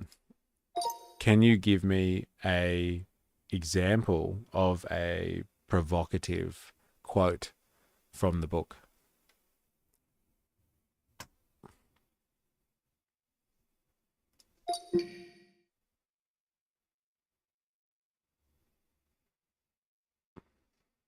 So they critique the implementation of multiculturalism and diversity initiatives in higher education, particularly at Stanford University. One notable assertion for the book is, if you stress diversity, it means that diversity is not real, a fiction. There's no real multiculturalism. It's monocultural. The agenda is not non-Western. It's anti-Western. Okay, so here's part of the stuff, right? This is like a big part of the movement at the moment as well. Is like this idea of like, everyone's against Western civilization. Western civilization's got to save itself from the onslaught of like, multiculturalism and like, migrants and like, the degradation of like the white race. Basically, like Elon Musk has talked openly about this idea that like, Western civilization is dying because people aren't having enough babies. So people got to get out there and like, there's this conservative push as well, to kind of, bring back, traditional marriage arrangements where the man goes to work and women like have children. They have them younger because like, we're being, they're being depopulated or something like that, and Western culture is about to implode in on itself and stuff like that. So like, it's always the attack. It's not just like people critiquing the way the society is run. It's anti-Western. It's against Western culture and Western values, and that is problematic. Apparently. Oh, great barbecue commercial, right as someone was about to appear there. Big surprise. Yeah. Oh, the timing is incredible. how higher education was increasing multiculturalization and this would harm the future of America. He just wanted to be around a bunch of white guys 24/7. Peter ended up getting his law degree and tried to walk that road, but gave it up because when you're rich, you can just give up law. And then tried to trade stocks and failed miserably and gave that up too. After that, he went to daddy and relatives and pulled together $1 million to start a hedge fund in the late $1 million. 1990s. I said earlier it was $100,000. Okay, so according to this dude, he basically was like done with law, and he went to his dad and his uncle and was just like, "Can I have $1 million, please?" Now, you know when you hear people like give you the whole like, they worked really hard to get where they were kind of thing, and like, if you've got this much access to stuff and you can do all of these things, like they worked really hard. Like, I am not discounting that people can work really hard, but like if someone gave you $1 million, okay, to like actually work on something that you thought was an interest of yours so you could develop that, like you would be able, like if you worked hard as well, you would be able to turn that into a profitable endeavor, maybe even mega profitable endeavor. I think most people would have that skill, like I said, if they put the hard work in. So the question is not about the hard work, but it's about the fucking leg up that people get in these societies. If you get $1 million, like we're talking about the 90s here, right? Or like, maybe earlier, maybe a little bit later, the late 90s or something like that. Like $1 million is a lot of money. Like, even today's terms, you can do a lot by setting up a business, and like, setting yourself up for success. If you can turn around to your parents or your family and just be like, "Hey, can I have $1 million?" Just saying. Yeah. I did law. I'm not too interested in that anymore, but I would like the $1 million, please. And some fries with that, if you'd be so kind. Big surprise. Except those values like free immigration and multiculturalism and democracy aren't Western values. Yeah, it's interesting. When you say it like that. It's interesting to think about. Because we can all just find $1 million to start our own hedge fund. Now, if you ask me, this is a good old-fashioned American hard-working guy who did it all on his own with no help from anyone. Within his hedge fund, he lost almost $100K immediately. However, remember, he was in California, he was in the Bay Area, he was in the right place at the right time and was able to capitalize off the dot-com boom. This is when his life actually starts to get interesting. He invested in FieldLink, which was a technology created by Max Levchin, who was an actual coder and created a way for people to transfer money between Palm Pilots. I'm not sure how many people are even old enough to remember what Palm Pilots are, but they're like the iPhone before the iPhone. FieldLink later changed the name to Cofinity, which most people have probably never heard of. Out of this company spawned something that most people have heard of, which is the system they use to make secure payments. That is PayPal. One of the main reasons he decided to invest and make PayPal was because he thought it could be turned into an alternate currency to take down the US government. Another quick note on PayPal, Thiel and Levchin, they employed no women and were proud of denying a candidate who said he enjoyed playing hoops instead of basketball. Sure, you could guess the reason for that. But back to Cofinity, this company was... Oh my God. Seriously. But like, let's just pause on something that he said, because I've heard other people talk about it. And I think this is really actually quite important. He invested in PayPal originally, or ideologically, let's say. He wanted to develop PayPal because he wanted an alternative currency to the US dollar. He wanted to undermine the US dollar and allow people to be able to transfer kind of money around the world easily without having to deal with like governments and stuff like that. And so like, I've said this already, like the libertarian ideology is rather radical. It's very subversive in the sense that like it wants to destroy the government. Like, you're like a social revolution or something like that. Like, it doesn't exactly destroy the government. Like it's about like seizing the means of production and like democratizing the economy, but like the governmental system is important because like, society is kind of structured around like, government services and like the government coordinating and administering certain things that just can't be done by the market.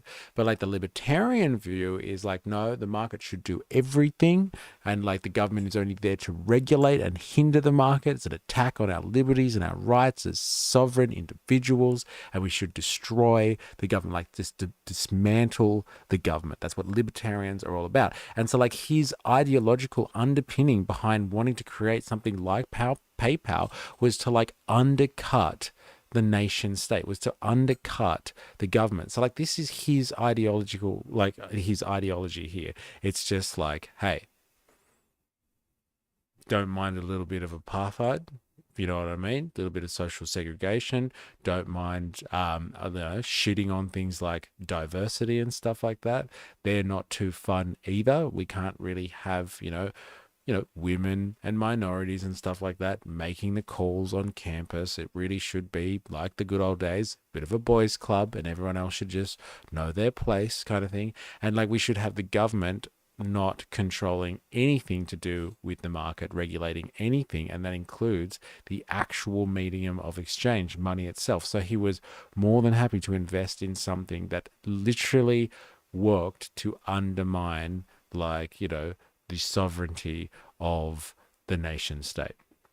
Like one of the main things that governments are supposed to do is like, issue currency and regulate that and make sure markets work because the currency is flowing properly and like it doesn't overinflate and all of that sort of stuff. And so like he's working actively to undermine government. And so like it makes a lot of sense now what's going on, like, politically in America, where you have departments like the government, like Department of Government Efficiency, an attack on wokeism and DEI in schools and stuff like that, like, and like across the business community, like, the rhetoric is quite clear, and the rhetoric is not coming from nowhere. It's not just part of like, MAGA because like all of the people that voted for MAGA thought of these ideas themselves. It's because it's being championed by their entire machine. It's being developed at a higher level by all the think tanks and stuff like that. It's being disseminated at a lower level by all the influencers, the pundits, like the conservative commentators, like all of that sort of stuff. And like, his big ideas at the start are about like, trying to punch holes in the idea of diversity and trying to bring down the government. That's pretty subversive kind of stuff. He's illiberal, but libertarian apparently, and, wants to stop government from doing its thing. So PayPal was meant to be a step before crypto. Yeah. And like, who's absolutely creaming themselves at the moment, right? It's all of the tech bros out there that are just like, yeah, we got to bring cryptocurrency to the fore. It's got to be a real thing. And lo and behold, Trump this time around, he's not only bringing out his own cryptocurrency, but like he's legitimizing cryptocurrency. He's even holding reserves of cryptocurrency. Like, again, these people want out. They literally want out. They want to create network states and leave countries behind. But like they want out because they want to control currency as well. Like that's really what's like holding them back here. Is like they already control the economy.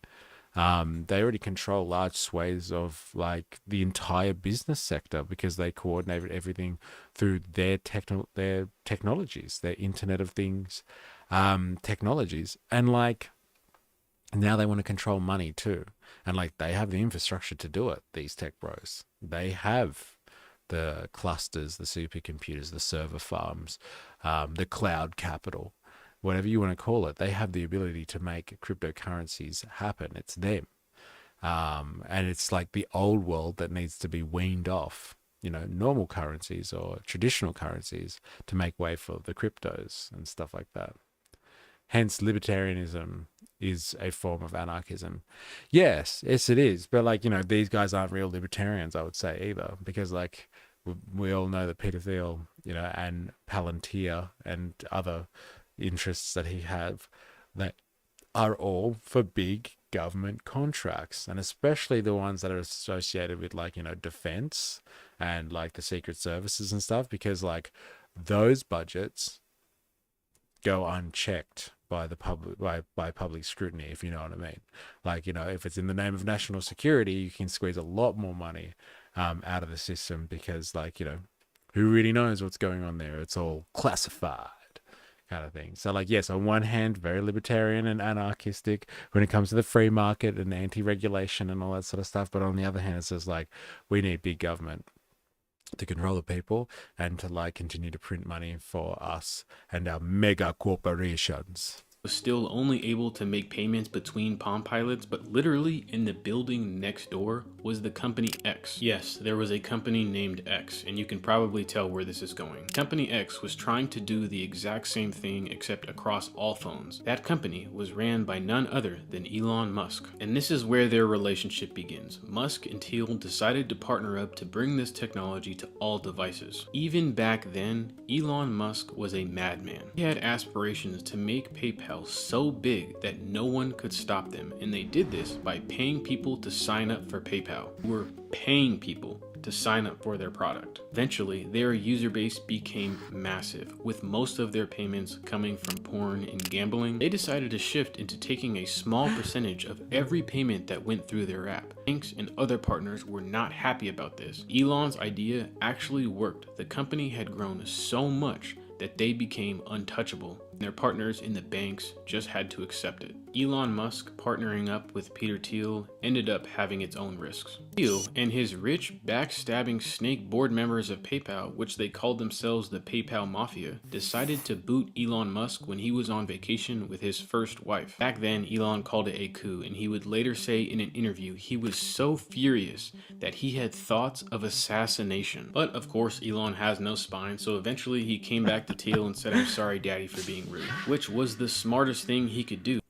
Was that X taken right from the X-Men logo? Yeah, it looks like it, right? And he's just obsessed with X, isn't he? Yeah, it's just like a theme, like a constant theme running through his entire business and entrepreneurial career. Sorry, venture capitalist career, I should say. You just got to use the right terminology for these people. Because eventually Thiel would come to the rescue and save him. One of the most important parts of the PayPal situation was how Peter Thiel managed to stack $5 billion of straight cash in a Roth IRA account. The Roth IRA account was created for low and middle class Americans to try and stow away money for retirement. But of course, these freak billionaires found every way to take advantage of it. In Thiel's case, he forced the PayPal board to give him money to buy stocks in the company pre-IPO, which is before they go public, and then also took money from his own Roth account to buy over 500,000 stocks, which was illegal if you controlled the company, but at the time, he didn't. He found the loophole. Thiel was a trendsetter at this. Him and many other rich people took advantage of this system. In the coming years, Congress loosened the laws on this, so Thiel repeated this multiple times with... No, come on. I've actually been wondering where you've been. I just assumed you were really busy or something. And so like, yeah. Because I messaged you around, like, I think on Instagram around, like, probably just after the New Year, to be honest, to say Happy New Year and see how you'd been. But, like, I just, yeah, assumed that you had been quite busy. Or maybe you had moved on to other content creators and stuff like that, and you were over it. But, like, it's good to have you back on the show. And, like, yeah, I've really cut that you missed the one that we did about the internet, because like we were looking at like Tor browser and the history of the Tor browser and stuff like that. And I thought you would think that this was really interesting. So like I might have to message you on the side and see what your thoughts are about the Tor one, because like it's not what we think it is, the old Tor browser. Multiple different companies. Any gains made in Roth IRA accounts are not taxed, so he will have access to that account with $5 billion when he turns 59. Peter Thiel is 57. Back to the main storyline. Eventually, PayPal was bought out by eBay for $1.2 billion. Elon made a lot of money selling PayPal, and he decided to start funding SpaceX. SpaceX was burning through cash, and eventually got to the point where Elon couldn't fund it anymore. He didn't have the money to do the fourth launch. His company should have been cooked, but here comes the same man he said he wanted to assassinate to the rescue. Thiel and friends gave Elon Musk $20 million and allowed him to successfully launch his fourth rocket. 2, 1, 0. Red stage 1. After this successful launch, the government gave him a $1.6 billion contract. And Thiel's investment company now owns 10% of SpaceX. Thiel's connections don't stop there. He was also an early investor in YouTube, LinkedIn, and he was the first outside investor of Facebook in 2004. If you think about social media in terms of the algorithm, there's only one he doesn't have his hands in, and that's TikTok. But I want to say a very strong doesn't have his hands on it yet. I could go on and on. I think that's a really good point, right? Like, he's got his hands on lots of algorithms, but he doesn't have TikTok yet. And like, people are really speculating on what it is exactly that like the Americans want from like TikTok and stuff like that. And so like, you know, they're like trying to get access to it for national security purposes. I think the Chinese are spying on everyone, et cetera, et cetera, et cetera, blah, blah, blah, blah, blah. And so like, they want them to, if they're going to operate TikTok, you know, on American soil, that they have to like kind of set up an American company and have all of their algorithm run through America. They can't have it being handled overseas by the Chinese kind of thing. And like, you know, that like on the surface kind of like, it's for national security purposes, like kind of thing. Like, you know, it works. Like, you know, it makes sense that like, you know, they're worried about like Chinese reach into the American system and they're spying, but like the Americans spy on their own people anyway. So like, you know, if they're just adding the Chinese spying on the American people, like what's the problem there? Like, just mount some more people on the amount of spying that goes on across the digital world. I don't think it really makes a difference. But like, you know, national security, okay, fine, maybe. But like, let's be honest, if they want TikTok like to set up a real, you know, company in America and have their algorithm controlled there, it's so that people like the tech bros can get their hands on it, can get their hands on the TikTok algorithm. And then, like this guy's saying, he'll have his finger in every single algorithmic social media pie out there, which is absolutely incredible. Moved on to another content creator. Yeah, if aliens abduct me and put another person in my place. I love this knowledge. Studying is relaxing. Ah, stop it. Nah, I'm glad that you've resurfaced again then. And like, we did learn some very strange but interesting stuff over here. And we've been on quite the journey recently. That's just a reference. But like, yeah, like, I'm sure they really want their hands on the TikTok algorithm, and it's got a lot more to do with like what the tech bros want than anything else. Because like, Trump was after it, and Trump's kind of like backed off it a little bit, but you never know what's going on geopolitically. Maybe he's got too many fish to fry at the moment. But like, that would be on the wish list for someone like Peter Thiel, I would say. History, but it's time to talk about how we see Thiel today, because everything in what we are seeing today in conservative media is Peter Thiel, even Hulk Hogan. Peter Thiel secretly funded Hulk Hogan's lawsuit against a media platform called Gawker. They released a sex tape of Hulk Hogan a while back, and he ended up winning $160 million from that lawsuit and bankrupted that entire company. This is more ridiculous than anything else. We see Hulk Hogan on stage with Trump. There is no way that these things don't have correlation. Let's go over a list of companies that Peter Thiel has ownership in right now. He owns LinkedIn, SpaceX, Stripe, YouTube, Meta, Oculus, Lyft, Rumble, Airbnb, and the list goes on and on. Thiel is on the forefront of technology for the military and government contracts, one of the companies being Palantir Technologies. Palantir's first investor was the CIA. The CIA has a capital investment firm called InQtel in Isn't that crazy that like Palantir's first investor was the CIA? Like, we've been talking about like the inextricable link between the tech bros and like surveillance capitalists, as Shoshana Zuboff would call them, and like, you know, the deep state and stuff like that. Like, you know, lo and behold, Peter Thiel sets up like a company that's going to be contracting out to the government and stuff like that, providing like algorithmic, like data analysis kind of stuff for Palantir, for the government. And like, who's the first investor in it? The CIA, through their own company. Like, the CIA has companies of its own, like kind of like on the books companies. Like the CIA have always had like, companies on the side so they can do like, covert operations in other countries. But like, they've actually been allowed to create a company for investing, and like they've been investing in Palantir, which then goes on and gets government contracts, etc. It's all like very, very like, convoluted and incestuous. Let's be honest. Everyone's just like in and related to each other somehow, and they're all profiting off the same cash cow. And that's why it's a joke that he's a libertarian, because like, he loves the government. He loves sucking on the government teat. There's nothing more beneficial than taxpayer money. Let's be honest. What's strange? I didn't understand. Repeat, please. Wait, I got lost in the timeline. It's okay now. Okay. Yeah. Like, that's incredible.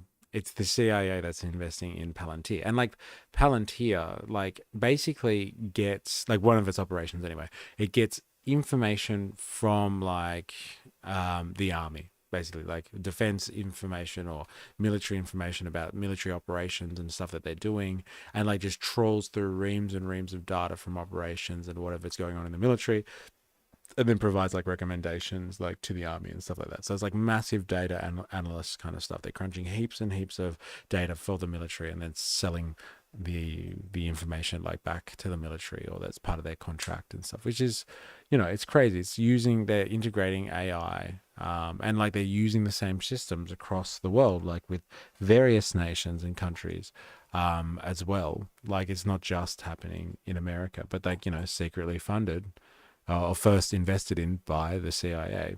It's crazy how all this is connected. Palantir as a whole racked up over $1.2 billion of investments from the US government alone. Now, I don't know if you remember, but Thiel started PayPal to overthrow the government. Now his biggest investors in his company is the US government. This is very much like Elon Musk, two complete idiots that benefit from the government while trying to take down the government. It quite literally makes my brain hurt. Palantir is very active with military equipment, using AI to commit attacks based on what the AI believes to be threats currently being used on the Palestinians. Well, let's talk about the difference between story and how you tell the story. This use of AI did not start last year. This has been going on since 2021, when Israel committed atrocities in Palestine.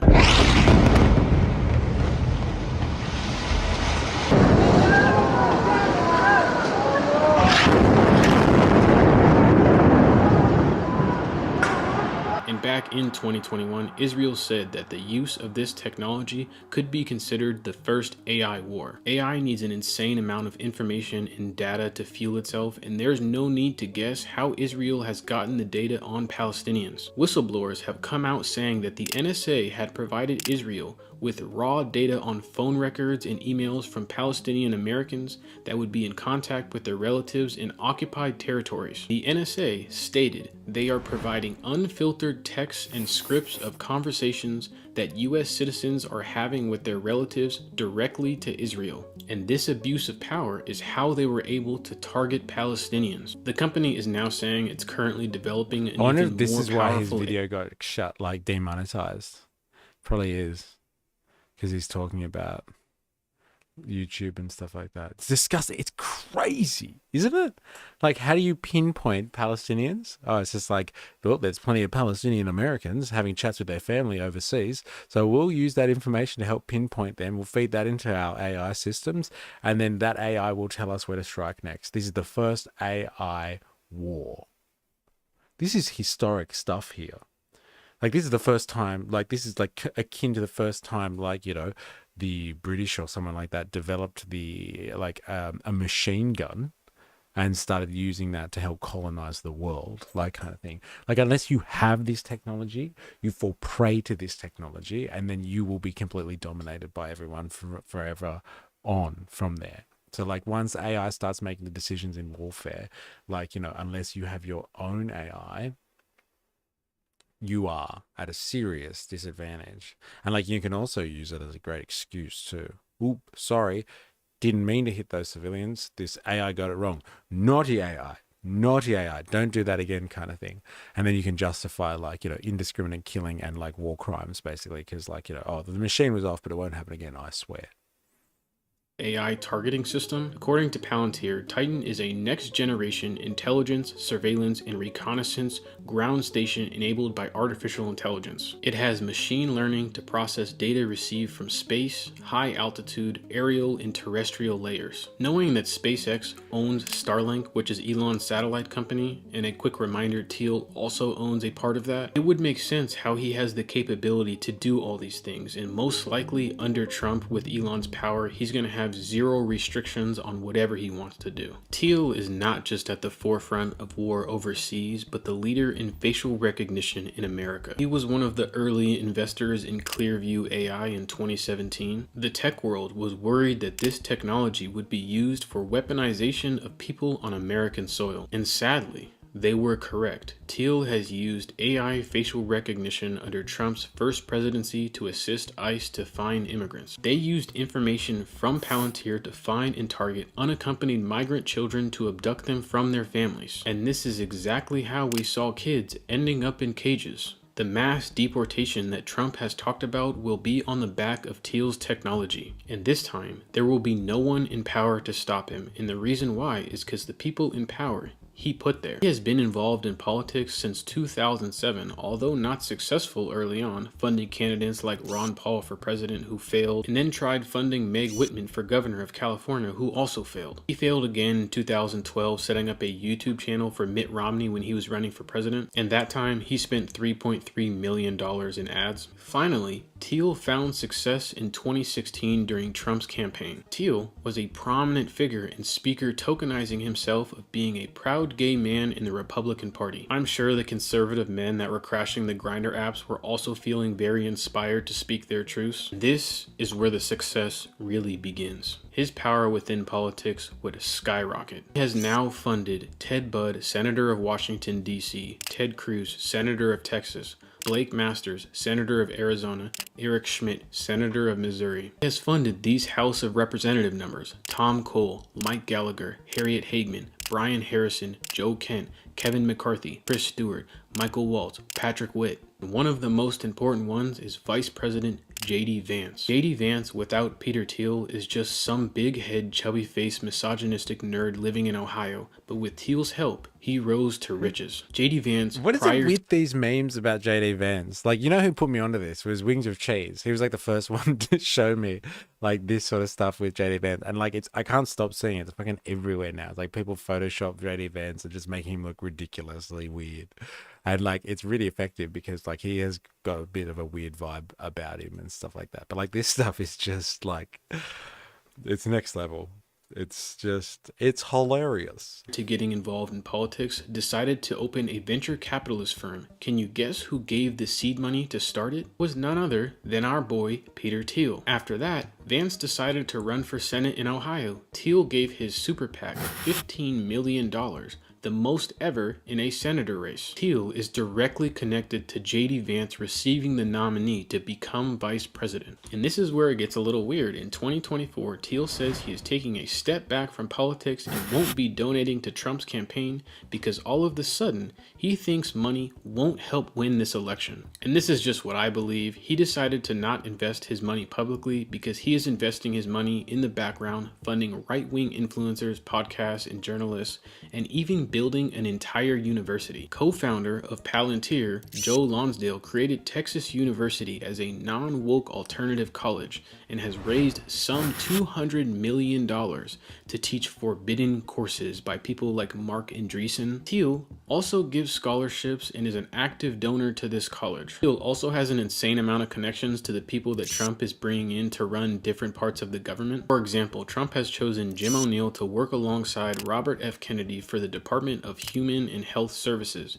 Jim O'Neill used to work for Peter Thiel. Trey Stevens, who is supposed to receive one of the highest ranking positions at the Pentagon, Defense Secretary, managing the defense budget and executing the priorities of the Secretary of Defense, basically means unlimited funding for Palantir. Blake Masters, who has also worked for Thiel, is under consideration to head up the Bureau of Alcohol, Tobacco, Firearms, and Explosives. When Blake Masters found out he was up for this position, he said that while he didn't have a clear visibility into the circumstances of this endorsement, he suspected members of the Trump campaign and friends helped make the case that the former president should call on him. Really, friends? This guy's claiming he didn't even know Peter Thiel was going to call him up. Peter Thiel has also directly impacted how we see money entering politics today. Many entrepreneurs who had not been politically active said the opportunity was too good to pass up. The chance to influence the government is a huge opportunity, said Jack Abram, who leads Thiel's foundation. Honestly, this rabbit hole I have been on, connecting all these dots, seeing who has their hands in what company and what part of government they are going to be influenced, is truly mind-boggling and hard to even understand how deep all of this goes. I made this video prior to Donald Trump's inauguration, and this news article solidifies what I've been saying. A Trump party hosted by Peter Thiel with all of Silicon Valley. The party symbolized the euphoria of the tech industry on the cusp of Trump's presidency. The guest list included Mark Zuckerberg, Sam Altman, Miriam Adelson, and the Vice President-elect J.D. Vance. Well. There's a little bit more light for you, shedding a little bit more light on this gentleman that they call Peter Thiel. And like, you know, apart from the fact that like, you know, he's grown up in apartheid South Africa and like spent a lot of time in a place where, you know, people still believed in the second coming of Hitler. And then moving to a world where he's not only like, you know, rallying against kind of diversity, multiculturalism, feminism and wokeism and like all that sort of lovely stuff, he's basically controlling the highest parts of the American political system, and like helping dismantle American society as we know it, in terms of, you know, spearheading the government of the like influencing, at least not spearheading, but influencing at least things like, you know, the Department of Government Efficiency, which basically translates to government bad if not benefiting me. So like, you know, we're going to cut things like Social Security and stuff like that. Like it's just a ridiculous expense on the American taxpayer.